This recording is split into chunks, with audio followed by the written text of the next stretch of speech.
dari warga Rohingya yang terdampar di wilayah ini.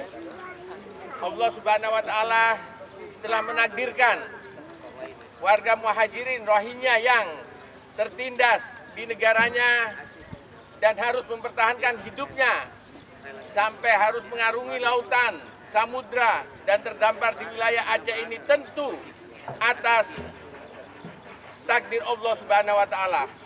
Oleh sebab itu kita sebagai warga Muslim, khususnya persaudaraan Muslim Indonesia, mengucapkan terima kasih yang sebesar-besarnya kepada seluruh warga Aceh yang sudah menyambut dengan lapang datang kehadiran warga Muhajirin Rohingya ini di bumi Aceh ini.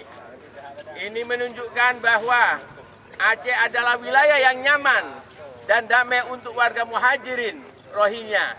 Dan kita sebagai hamba Allah Subhanahu wa Ta'ala wajib untuk menyambut dan melayani dengan sebaik-baiknya.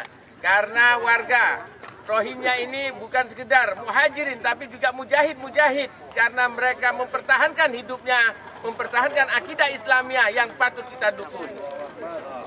Allahu Akbar. Allahu Akbar. Bagaimanapun juga